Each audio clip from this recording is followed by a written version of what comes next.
श्री कृष्ण गोविंदे हरे मुरारी, हे नाथे नारायण वासुदेवा। हरे कृष्णा। आप सभी का दिन शुभ और मंगलमय हो। आज मैं आपको सफला एकादशी व्रत में सुनी जाने वाली संपूर्ण कहानी सुनाने जा रही हूँ। प्रेम से बोलिए विष्णु भगवान की जय हो। पहले करते हैं व्रत का संकल्प। संकल्प का हिंदी अर्थ है व्रत को करने का दृढ़ निश्चय करना। सनातन धर्म में किसी भी पूजा पाठ, व्रत, अनुष्ठान या जप करने से पहले संकल्प करना अति आवश्यक होता है। बिना संकल्प के शास्त्रों में व्रत और पूजा अधूरी मानी गई है। मान्यता है कि संकल्प के बिना की गई पूजा का सारा फल इंद्रदेव को मिल जाता है। हाथ में फूल लेकर बोलें। महाविष्णु द्वारा परिवर्तित अनंत काल चक्र में वर्तमान ब्रह्मा की आयु 50 वर्ष पूरे हो गए हैं। ब्रह्मा जी के 91 वर्ष का पहला दिन है। ब्रह्मा के दिन में 14 मनमंत्र होते हैं। उसमें 7वां मनमंत्र चल रहा है। एक मनमंत्र में 71 चतुर्युगी होती है। उसमें से 28वीं चतुर्युगी का कलयुग चल रहा है। कलयुग का प्रारंभिक समय है। मैं भारतवर्ष से अमुक नाम का व्यक्ति एकादशी का व्रत कर रहा हूँ। हे प्रभु, मेरे व्रत को पूर्णतया प्रदान करें। हाथ में का फूल भगवान के चरणों में अर्पित कर दें। प्रेम से बोलिए विष्णु भगवान की जय हो। महाराज युधिष्ठिर ने कहा, भगवान, पौष कृष्ण एकादशी का क्या नाम है और उसके व्रत की क्या विधि है और उस दिन किस देवता की पूजा की जाती है? कृपा कर विस्तार सहित कहिए, मेरी सुनने की इच्छा है। युधिष्ठिर के ऐसे वचन सुन भगवान श्री कृष्ण बोले, हे पांडु नंदन, पौष कृष्ण एकादशी को सफला एकादशी कहते हैं। इसके देवता नारायण हैं। इस एकादशी को इन्हीं की पूजा होती है। नारायण दक्षिणा सहित यज्ञों से उतना संतुष्ट नहीं होते जितना एकादशी व्रत सहित रात्रि जागरण से संतुष्ट होते हैं। जिस प्रकार देवताओं में विष्णु, मनुष्यों में ब्राह्मण, नागों में शेष, पक्षियों में गरुड़ श्रेष्ठ हैं, उसी प्रकार व्रतों में एकादशी व्रत श्रेष्ठ है। एकादशी का व्रत करने वाला पुरुष धन्य है और मेरा भी पूज्य है। मैं भी उसकी पूजा करता हूँ। सफला नामक इस एकादशी में ऋतु में उत्पन्न होने वाले प्राप्त फलों से भक्ति पूर्वक नारायण की पूजा करनी चाहिए अथवा नारियल, नींबू, अनार, सुपारी, लवंग आदि अर्पण कर धूप एवं दीप दान करना चाहिए। खोटोपचार सहित पूजन कर रात को नित्य एवं कीर्तन कर जागरण करना चाहिए। एकादशी व्रत के समान जो यज्ञ का पूर्ण फल है वह और किसी दूसरे व्रत का फल नहीं है। 5 वर्ष तप करके जो पुण्य फल प्राप्त होता है वह पुण्य फल इस सफला नामक एकादशी व्रत के करने से होता है। अब आप सफला एकादशी व्रत की कथा सुनिए। हे राजन, पूर्व काल में महिष्मान नाम का एक राजा था जिसकी राजधानी चंद्रावती थी। उस राजा के 4 पुत्र थे। सबसे बड़े पुत्र का नाम लुम्पक था। वह बड़ा दुष्ट, महानीच, पापी, धूर्त, हरि निंदक और वेश्यागामी था। साधु, वैष्णव एवं देवद्रोही था। उसके पिता ने उसे बहुतेरा समझाया मगर उसकी समझ में कुछ नहीं आया। तब विवश हो राजा ने उसे देश निकालने का दंड दिया। राजकुमार लुम्पक दंडित हो पास के ही एक वन में जाकर रहने लगा और अपने पिता के ही राज्य में चोरी और डांके डाल डाल कर प्रजा को तंग करने लगा। राजा के अनेकों प्रयत्न करने पर भी वह पकड़ा जाकर दंडित न हो सका। उसका उत्पात एवं हत्याकार दिन दूना और रात चौगुना बढ़ता गया और वह एक महान पापी बन गया। परंतु संयोगवश उसने अपना स्थान जहाँ बनाया था वह एक पुराने पीपल के नीचे था और वह किसी समय किसी की तपोभूमि रह चुकी थी। एक दिन लुम्पक को अपना शरीर कुछ अस्वस्थ मालूम हुआ, अस्तु उसने उस दिन कुछ भोजन नहीं किया। दूसरे दिन एकादशी थी। लुम्पक को बड़े जोरों का ज्वर हो गया और वह दिन भर अचेत पड़ा रहा। मध्याह्न समय में उसे कुछ भूख सी मालूम हुई और वह धीरे धीरे चलकर वन से ज्यों त्यों कर कुछ फल ले आया और उस पीपल के नीचे बैठ गया। थकावट से उसका शरीर पुनः भारी हो गया और फलों को खाने की इच्छा ही नहीं हुई। तब उसने फलों को उसी पीपल की जड़ में रखकर कहा, लीजिए वासुदेव भगवान, अब यह फल आपको ही अर्पण है। यह कहकर वह उसी जगह पड़ा रहा और रात भर कराता और छटपटाता रहा। संयोग इसी को कहते हैं कि इच्छा से अथवा अनिच्छा से वह 10वीं से नियम पूर्वक रहकर एकादशी को भूखा रहा। संध्या समय ऋतु फलों को श्री वासुदेव को अर्पण कर रात भर जागता रहा। इस महापुण्य से उसके आज तक के समस्त पाप जलकर राख हो गए और उसके हृदय में ज्ञान का प्रकाश उदय हो आया। उसी समय एक सुंदर घोड़ा अनुपम और दिव्य साजों से सजा हुआ उसके सामने आ खड़ा हुआ। राजकुमार लुम्पक घोड़े को देख ही रहा था कि उसके कानों में साफ सुनाई दिया, हे राजकुमार, कल संध्या समय तुमने एकादशी व्रत करके ऋतु फलों से मेरी जो पूजा की उसके पुण्य फल से तुम्हारे सभी पाप नष्ट हो गए हैं, साथ ही तुम्हारी प्रकृति भी बदल गई। अब तुम इसी घोड़े पर सवार हो अपने पिता के पास चले जाओ, वह तुम्हें आदर पूर्वक रख लेगा और तुम्हें तुम्हारा खोया राज भी देगा। राजकुमार लुम्पक ऐसी आकाशवाणी सुन परम प्रसन्न हुआ और तत्काल ही दिव्य दिव्य वस्त्रों आभूषणों से भूषित हो घोड़े पर चढ़ अपने पिता के पास जाकर उन्हें प्रणाम किया और अपना सारा का सारा वृतांत उनको कह सुनाया। राजा अपने पुत्र के ऐसे वचन सुन और उसे परम तेजस्वी जान अत्यंत प्रसन्न हुआ और शीघ्र ही घर बाहर का सारा बंदोबस्त कर राज भी उसके हाथों में सौंप दिया। राजकुमार ने अत्यंत निपुणता के साथ अपना राज्य संभाला। प्रजा संतुष्ट हो गई। राजा हर मास की एकादशियों का व्रत नियम पूर्वक करने लगा और अनेकों पुत्रों का पिता हो अंतकाल में स्वर्गलोक जाकर आनंद करने लगा। हे राजन, इसी प्रकार जो भी कोई इस सफला नामक एकादशी का व्रत करता है उसके सभी मनोरथ पूर्ण हो जाते हैं। जो भी इस कथा को कहता या सुनता है उसे अश्वमेघ यज्ञ का फल प्राप्त हो जाता है। प्रेम से बोलिए विष्णु भगवान की जय हो। एक बार एक बुढ़िया माई ने 11 का व्रत रखा। बड़े ही भक्ति भाव से पूजा अर्चना करें। उन्हें वृद्धा अवस्था में क्या बाधा थी, वह तो अपने पुत्र पौत्रों की सुख सुविधा के लिए व्रत रखा था। वह दिन भर तो मन को कठोर करके अपने प्यास को रोकी रहीं और दिन में ब्राह्मणों को मिट्टी के पात्र में भरकर पानी और ऋतुफल दान दिया। दोना भर के चीनी और दही वितरण किया। उन्हें गर्मी के कारण बहुत बेचैनी हो रही थी। इस कारण वह बहुत देर तक पानी में पड़ी रहीं, मुंह धोती रहीं। तब कहीं उन्हें थोड़ा बहुत धैर्य बंध पाया। धूप तो तेज पड़ ही रही थी, इस कारण बार बार मुख सूख रहा था, बहुत बेचैनी हो रही थी। एक तो बुढ़ापा और दूसरा यह भयंकर गर्मी। वृद्धा अवस्था में स्थिति तो कुछ दूसरे ही प्रकार की होती है। जैसे तैसे हाथ पैर धोकर के दिन कट पाया। अब पहाड़ सी रात सामने थी। उनका कटना बड़ा ही कठिन दिखाई दे रहा था। खटिया पर पड़े पड़े शांति नहीं मिल रही थी। वे बार बार करवट बदल रही थीं। अनेक बार वह बाहर जाती और भीतर आती। उन्हें घर के अंदर शांति नहीं मिल रही थी। वह खटिया पर पड़ी पड़ी 11 माता का स्मरण करती रहीं। वे कहती रहीं, हे 11 माता, आप मेरी लाज रखना, आप मुझे शक्ति देना जिससे मैं यह व्रत कर सकूं और यह पहाड़ सी रात शांति पूर्वक व्यतीत हो सके। प्यास के कारण बुढ़िया माई की बेचैनी बढ़ती ही जा रही थी। उन्होंने धैर्य रखने का बहुत प्रयास किया, किंतु सहनशीलता की सीमा टूट गई और वह घबरा कर एकदम चिल्ला उठी, बोली कि बचाओ बचाओ। अम्मा का चिल्लाना सुनकर परिवार भर के नर नारी, बच्चे, अड़ोसी पड़ोसी एकत्रित होकर बुढ़िया अम्मा के खटिया के समीप पहुंच गए। सबने पूछा कि अम्मा, आपको क्या हुआ? आप क्यों चिल्ला रही थीं? आप इस वृद्ध अवस्था में यह कठिन व्रत क्यों करती हैं? अम्मा जी, शक्ति से ही भक्ति होती है। थोड़ी देर में फिर बोली, मेरे प्राण निकल रहे हैं, मेरे छाती पर ठंडे पानी का घड़ा रख दो। अब नातियों ने दादी के छाती पर ठंडे पानी का पात्र रख दिया। तब उन्हें थोड़ा बहुत आराम मिला और थोड़ी देर के लिए उन्होंने अपनी आंखें बंद कर लिया।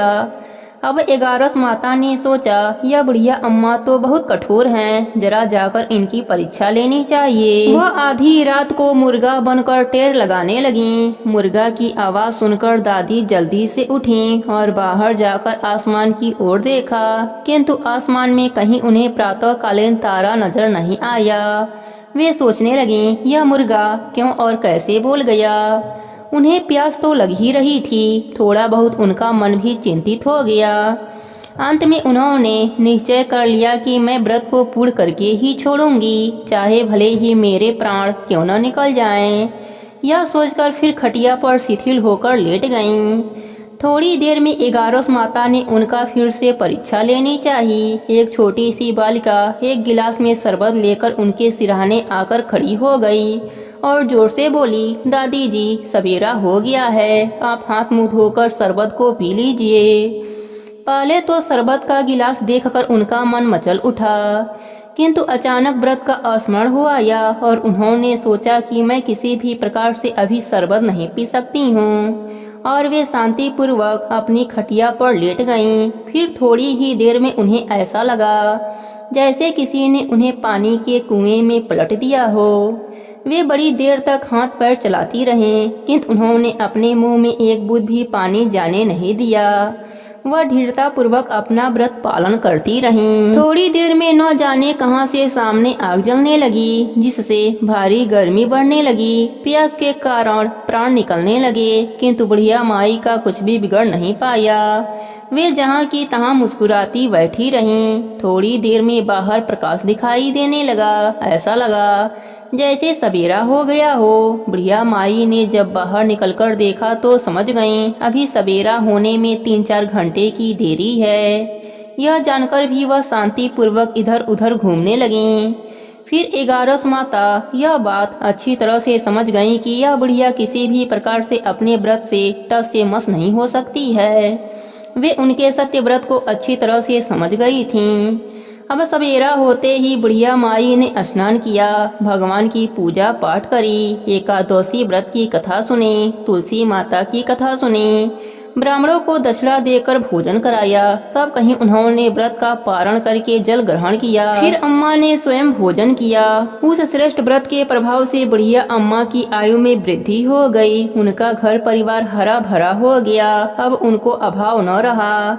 वे हर तरह से सुख साधनों से संपन्न हो गईं। नाती नातिन से उनका घर भर गया और वे उसी दिन से 12 महीनों की एकादशियों का व्रत करने लगीं। 11 माता की कृपा से वह बुढ़िया माई इस संसार में हर प्रकार के सुख भोग कर अंत में वैकुंठ धाम को चली गईं। हे 11 माता, जैसे आपने बुढ़िया माई पर अपनी कृपा करी, वैसे ही अपने सभी भक्तों पर अपनी कृपा बनाए रखना।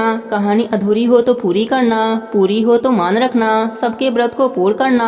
प्रेम से बोलिए 11 माता की जय हो, विष्णु भगवान की जय हो। एक समय की बात है, एक नगर में एक राजा राज्य करता था। वह बहुत ही धार्मिक प्रवृत्ति का था। उस राजा को समय आने पर 2 कन्याओं का जन्म हुआ। राजा की छोटी बेटी भी अपने पिता के तरह ही धार्मिक थी। वह नियम धर्म से रहती थी। साथ ही वह बचपन से 11 का व्रत भी करने लगी। 11 माता की कृपा से राजा की छोटी बेटी लोकप्रिय हो गई। उसकी हर तरफ प्रशंसा होती रहती थी। यह सब देखकर राजा की बड़ी बेटी को बड़ा ही ईर्ष्या होता था। वह अपने बहन से जलती रहती थी। एक बार की बात है, पड़ोसी राजा का बेटा बड़ी बेटी को देखने आया, लेकिन उसे बड़ी बेटी की जगह छोटी बेटी पसंद आ गई। अब तो बड़ी बहन अपने छोटी बहन से और भी अधिक जलने लगी। वह छोटी बहन को मारने के नए नए तरीके अपनाती है। एक बार भोजन में जहर मिलाकर उसे खिलाने की कोशिश करती है। एक बार मटके में जहरीला सांप रखकर छोटी बहन के कमरे में रख देती है। एक बार छोटी बेटी को पनघट पर पानी भरने के लिए ले जाती है और धोखे से नदी में धक्का दे देती है। हर बार 11 माता उसे बचा लेती हैं, क्योंकि वह 11 माता का व्रत किया करती थी। बड़ी बहन बहुत परेशान हो गई कि यह तो किसी भी तरह से नहीं मरती। एक दिन बड़ी बहन छोटी बहन से बोली, मेरी प्यारी बहन, भगवान ने हम सब की मृत्यु किसी न किसी तरह से लिखी है। क्या तुम्हें पता है तुम्हारी मृत्यु कैसे होगी? छोटी बहन बहुत सीधी साधी थी। वह बोली, मेरी मृत्यु मेरे पालतू तोते के गले में जो हार है उसी में अटकी हुई है। यदि कोई मेरे तोते को मारकर वह हार पहन ले तो मैं मूर्छित हो जाऊंगी, और फिर उस हार को उतारकर कोई रख दे तो मैं जीवित हो जाऊंगी। उस रात छोटी बहन अपने पिताजी के पास गई और बोली, पिताजी मुझे शक है, यदि मैं मर जाऊं तो आप मुझे जलाना मत। आप मुझे हमारे पुराने महल के कुएं के पास झोपड़ी बनवाकर खाट पर सुला देना। राजा बोला, बेटी तुम ऐसा क्यों बोल रही हो? 3 दिन बाद तो तुम्हारी शादी है। तब छोटी बेटी बोली, पिताजी समय का कोई भरोसा नहीं। इस तरह शादी वाला दिन भी आ गया। उसी दिन बड़ी बहन छोटी बहन के पालतू तोते को ढूंढती है, पर वह उसे कहीं नहीं मिलता। तभी दरवाजे पर बारात आ जाती है। बरमाला का कार्यक्रम संपन्न हो जाता है। फेरों की रस्म शुरू हो जाती है। उधर बड़ी बहन तोते को ढूंढ लेती है और वह उस तोते को मार देती है। वहीं छोटी बहन 3 फेरे राजकुमार के साथ पूरा कर लेती है और छोटी बहन मूर्छित होकर गिर जाती है। तभी उधर बड़ी बहन तोते के हार को खुद पहन लेती है। इधर सभी घबरा जाते हैं। सभी बारातियों में हलचल मच जाती है कि राजकुमारी को क्या हुआ। सभी डर जाते हैं। तब राजा वैद्य हकीमों को बुलाते हैं। छोटी राजकुमारी को महल में ले जाकर लिटा दिया जाता है। वैद्य हकीम राजा से कहते हैं, राजकुमारी ना मरी हैं ना जीवित हैं, हमने ऐसा पहली बार देखा है। तब राजा उनसे कहते हैं, वहां जाकर बोलना कि राजकुमारी बेहोश हैं, अभी थोड़ी देर में ठीक हो जाएंगी। यदि तुम ऐसा नहीं कहोगे तो मैं तुम्हें फांसी दे दूंगा। बेचारा वैद्य हकीम राजा के कहे अनुसार वैसा ही बोलता है। तभी बड़ी बेटी आती है और कहती है, पिताजी मुझे छोटी बहन के मरने का बहुत दुख है। उससे ज्यादा दुख मुझे आपकी इज्जत का है, जो कि खराब हो जाएगा। आप ऐसा करो कि मेरी शादी राजकुमार के साथ करवा दो, तब सब ठीक हो जाएगा, आपका इज्जत भी रह जाएगा। तब राजा को यह बात ठीक लगी और राजा ने छोटी बेटी के कपड़े पहनाकर फेरों में बैठा दिया। पर राजकुमार ने मना कर दिया, कहा कि यह मेरी पत्नी नहीं है। मेरी पत्नी जब बोलती है उसके मुख से फूल झड़ते हैं। लेकिन सबने समझा बुझाकर उससे 4 फेरे लगवा दिए। बड़ी राजकुमारी ससुराल आई तो राजकुमार ना तो उनसे बात करते थे, ना उनके हाथ से पानी पीते थे, ना ही उसके हाथ का बनाया हुआ खाना खाते थे। राजकुमार ने मन ही मन सोचा, मैं पता लगाकर रहूंगा कि मेरी पत्नी के साथ क्या हुआ। एक दिन राजकुमार दुखी होकर घोड़े पर बैठकर जा रहे थे कि घोड़ा वहीं जाकर रुका जहां राजकुमारी की अधमरी लाश रखी गई थी। राजकुमार ने मन ही मन सोचा कि घोड़ा यहाँ किस कारण से रुका है, कोई तो वजह जरूर होगा, घोड़ा यहाँ रुक गया है। राजकुमार घोड़े से उतरकर पुराने महल में गए। वहाँ एक चौकीदार था। राजकुमार ने पूछा, यह महल किसका है? तब चौकीदार ने बताया कि यह महल आपके ससुर जी का है। वहाँ खाट पर कौन सो रहा है? राजकुमार ने चौकीदार से पूछा। तब चौकीदार कहने लगा, यह राजा की छोटी बेटी हैं, जो शादी वाले दिन अधमरी हो गई थीं। तब राजकुमार ने कहा कि यह तो मेरी पत्नी है, इनके साथ मेरे फेरे हुए थे। राजकुमार ने चौकीदार से कहा, तुम किसी से कुछ मत कहना कि मैं यहाँ हूँ, मैं तुम्हें मुँह मांगी रकम दूंगा। चौकीदार ने हाँ कह दिया। राजकुमार खाट के पास गया और बचे हुए फेरे खाट के साथ ले लिया। राजकुमार उस दिन वहीं पर रहा। छोटी रानी रात को खड़ी हो गई। उसने अपने पास अपने पति को देखा तो वह बहुत रोई। राजकुमार ने पूछा, बड़ी अजीब बात है, तुम शादी वाले दिन मूर्छित कैसे हो गई थी? तुम्हारे पिताजी ने मेरी शादी तुम्हारी बड़ी बहन से करवा दिया, पर मैंने उसे स्वीकार ही नहीं किया है। तुम मुझे पूरी बात बताओ, तुम दिन भर मूर्छित क्यों रहती हो? इस टाइम उठ कैसे गई, इसका भी राज बताओ। तब राजकुमारी ने अपने पति को तोते और हार वाली सारी बात बताई और यह भी बताया कि यह बात मैंने अपनी बड़ी बहन को बताई थी। एक दिन उसने मुझसे मेरे मृत्यु का उपाय पूछा, तब मैंने उसे पूरी बात बताई थी। मेरी बड़ी बहन मुझसे बहुत ईर्ष्या करती है। उसने कई बार मुझे मारने की कोशिश की, पर 11 माता ने मुझे हर बार बचा लिया। यह सब मेरी बड़ी बहन ने किया है। तोते के गले में जो हार था वह मेरी बहन दिन में पहन लेती है और रात को उतार देती है। इसलिए मैं दिन में मूर्छित रहती हूँ और इस टाइम जीवित हो जाती हूँ। यदि वह हर मुझे वापस मिल जाए तो मैं हमेशा के लिए जीवित हो जाऊंगी। इतना सुनते ही राजकुमार सुबह होते ही गुस्से से अपने महल गया और बड़ी बहन के गले से हार निकाल कर लाया और अपने पत्नी को पहना दिया। उसकी पत्नी जीवित हो गई। फिर उसे लेकर महल गया और उसकी बड़ी बहन को महल से निकल जाने के लिए कहने लगा। बड़ी बहन रोने लगी और रोते रोते बोली, हे छोटी बहन, तुम्हें क्यों हर खुशी भगवान दे देते हैं और मुझे क्यों दुख देते हैं, इसका रहस्य बताओ। तब छोटी बेटी बोली, तुम्हारे मन में लालच रहता है, इस कारण तुम्हें दुख मिलता है और मैं सबका कल्याण चाहती हूँ, साथ ही 11 का व्रत भी करती हूँ, इसलिए काल भी मेरा कुछ नहीं बिगाड़ सकता। यह सब 11 माता की महिमा है। जो मेरे साथ तुमने कई अनहोनी किया पर हुआ नहीं। हर बार 11 माता ने मेरी रक्षा करी। अब बड़ी बहन की आंखें खुल गई। वह बोली, हे बहन, मुझे क्षमा कर दो, मैं कहाँ जाऊंगी, तुम मेरे लिए एक महल दे दो, मैं उसी में रह लूंगी। छोटी बहन को अपने बड़ी बहन पर दया आ गई। वह राजकुमार से कहकर अपने बड़ी बहन के लिए एक महल दिलवा दिया।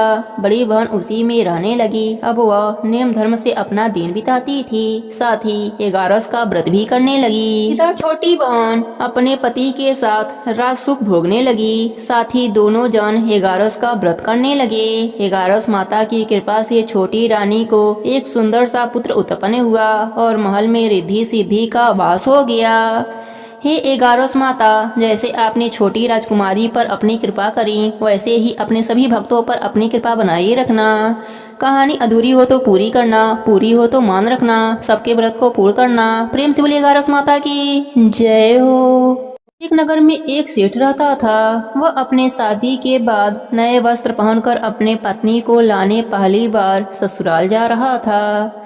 रास्ते में उसने एक गाय को तालाब की ओर जाते देखा। वह गाय पानी पीने के लिए तालाब में उतर तो गई, लेकिन कीचड़ होने के वजह से वह तालाब से बाहर नहीं निकल पा रही थी। गाय ने उस आदमी को वहां से गुजरते हुए देखा तो उसने उससे मदद के लिए कहा, लेकिन सेठ ने कहा कि मैं नया वस्त्र पहना हूँ और मैं अपने ससुराल जा रहा हूँ। अगर मैं तुम्हारी मदद करूँगा तो मेरे कपड़े गंदे हो जाएंगे। गाय माता उदास हो गईं और वह कीचड़ में धंसती जा रही थीं। गाय ने उस सेठ को श्राप दे दिया कि अब से 8 पहर बाद तू गधा बन जाएगा। अब वह सेठ डर गया और गाय से अपने भूल के लिए क्षमा मांगने लगा, लेकिन तब तक गाय पूरी तरह पानी में डूब चुकी थी। वह सेठ पछताता हुआ उदास मन से अपने ससुराल पहुंचा। जाते ही उसने अपने पत्नी को ले जाने की रट लगा दी। सभी ने उसे बहुत आग्रह किया कि अभी तो तुम आए हो, कम से कम एक रात यहाँ रुक जाओ, लेकिन वह रुकने के लिए तैयार न हुआ। तब उसकी पत्नी ने कहा कि जब सभी लोग इतना कह रहे हैं तो आप एक दिन के लिए क्यों नहीं रुक जाते। तब उसने अपने पत्नी को गाय के श्राप वाली बात बताई।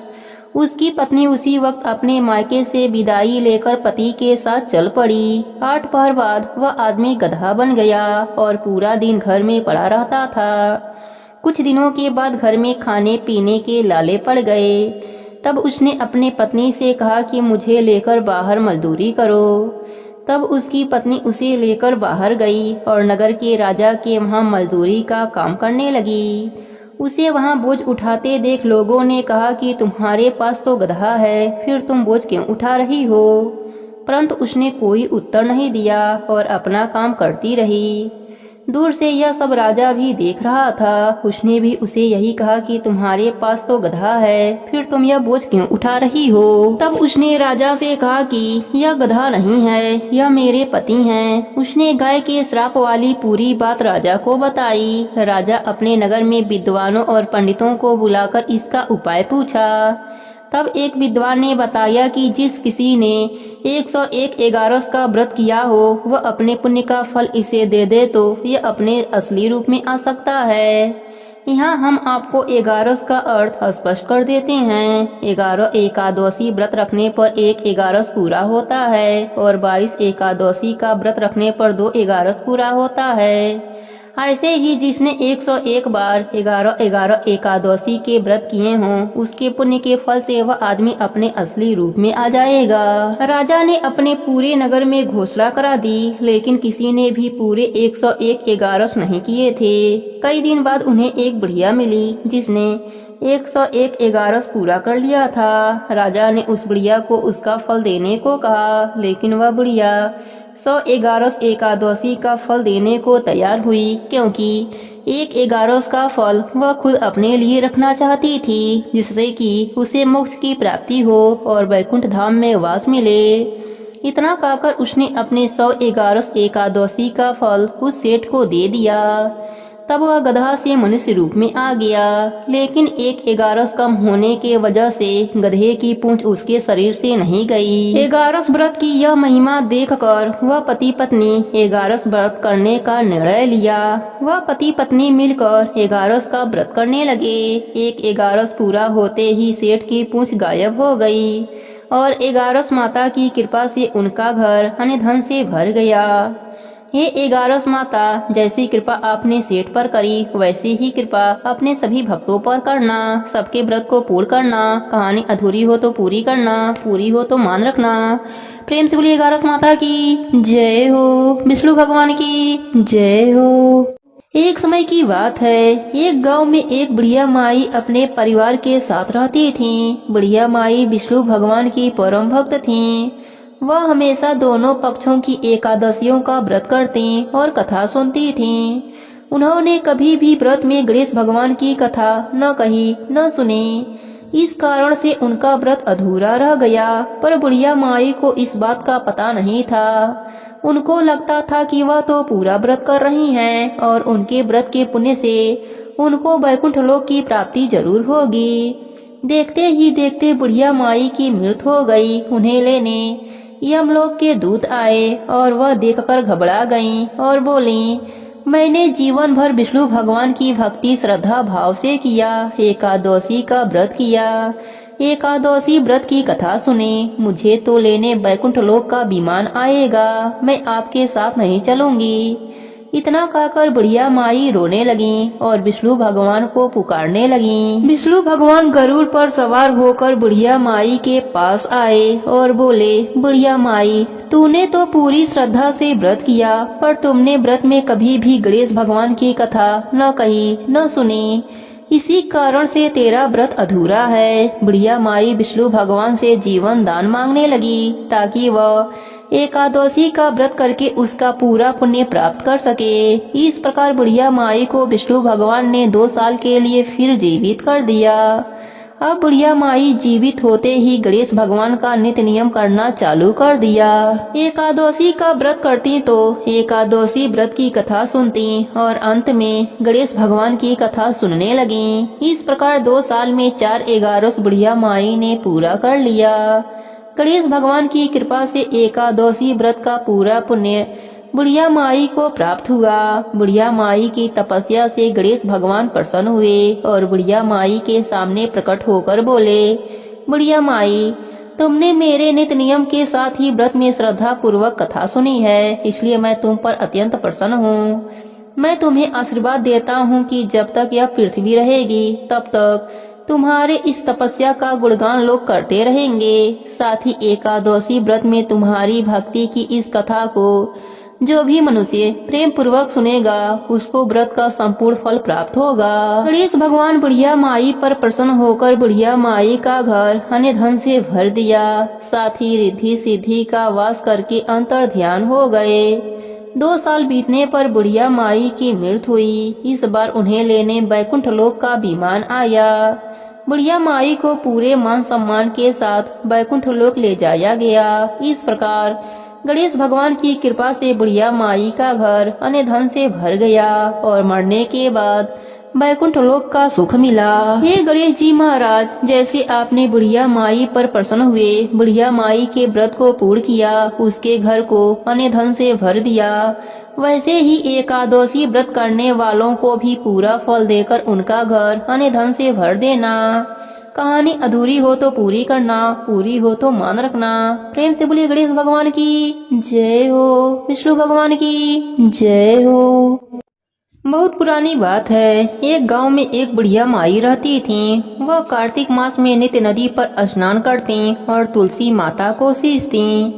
तुलसी माता से कहती, हे तुलसी माता सबकी दाता, मैं बिरला सींचूं तू कर निस्तार मेरा। तुलसी माता सुहाग दे, लडवा दे, पीताम्बर की धोती दे, मीठा मीठा ग्रास दे, बैकुंठ का वास दे, चटके की चाल दे, पटके की मौत दे, चंदन की गांठ दे, झालर की झंकार दे, साई का रास दे, दाल भात का जीवन दे, 11 की मौत दे और कृष्णा की कंधा भी दे दे। बुढ़िया माई रोज तुलसी सींचने के बाद यही बात कहती थी।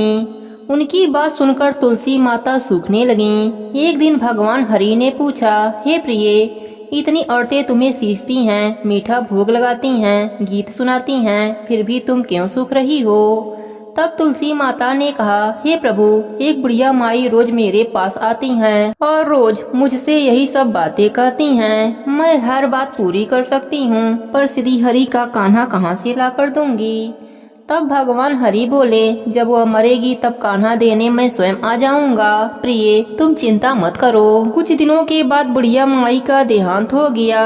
बुढ़िया माई के अंतिम संस्कार के लिए गांव के कुछ लोग बुढ़िया माई के मृत शरीर को उठाने लगे तो वह बुढ़िया माई इतनी भारी हो गई कि किसी से भी नहीं उठती। सब गांव वाले बोलने लगे कि बुढ़िया माई तो अपने पूरे जीवन काल में पूजा पाठ किया था, फिर भी यह इतनी भारी कैसे हो गईं? तभी उधर से बूढ़े ब्राह्मण के रूप में भगवान हरि स्वयं वहाँ आए और पूछने लगे कि क्या हुआ। तब सभी कहने लगे, बुढ़िया माई का शरीर उठ नहीं रहा है, लगता है यह पाप भी बहुत करती थीं, इसलिए यह मरने के बाद भारी हो गई हैं। तब भगवान के रूप में प्रभु बोले, मुझे इनके कानों में एक बात कहने दो, शायद उठ जाएं।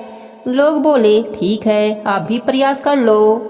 भगवान बुढ़िया माई के कानों में कहने लगे, बुढ़िया माई, मन की निकाल ले, अड़ुआ ले, गड़ुआ ले, पीताम्बर की धोती ले, मीठा मीठा ग्रास ले, बैकुंठ का वास ले, चटके की चाल ले, पटके की मौत ले, चंदन की गांठ ले, झालर की झंकार ले, दाल भात का जीवन ले, एकादशी की मौत ले और ले श्री हरि का कान्हा भी ले ले। इतना कहते ही बुढ़िया माई हल्की हो गई। भगवान अपने कंधा पर उसे ले गए। बुढ़िया माई को मुक्ति मिल गई और वह श्री हरि के साथ बैकुंठ लोक को चली गई। हे तुलसी माता, जैसे आपने बुढ़िया माई पर अपनी कृपा करी, वैसे ही अपने सभी भक्तों पर अपनी कृपा बनाए रखना। कहानी अधूरी हो तो पूरी करना, पूरी हो तो मान रखना, सबके व्रत को पूर्ण करना। प्रेम से बोलिए तुलसी माता की जय हो। अब सुनते हैं क्षमा प्रार्थना। हाथ में फूल लेकर बोलें, हे विष्णु भगवान, मैं आपको ना बुलाना जानती हूँ, न विदा करना जानती हूँ, पूजा करना भी नहीं जानती। कृपया करके मुझे क्षमा करें। मुझे न मंत्र आता है, न ही कोई क्रिया आती है। मैं भक्ति करना भी नहीं जानती, यथासंभव पूजा कर रही हूँ।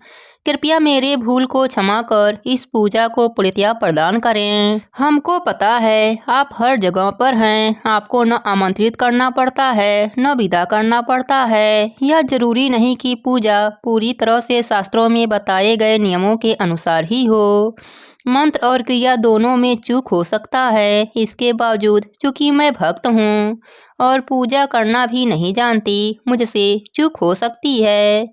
लेकिन हे विष्णु भगवान, आप मुझे क्षमा करें, मेरे अहंकार को दूर करें, मैं आपके शरण में हूँ। हाथ में का फूल भगवान के चरणों में अर्पित कर दें।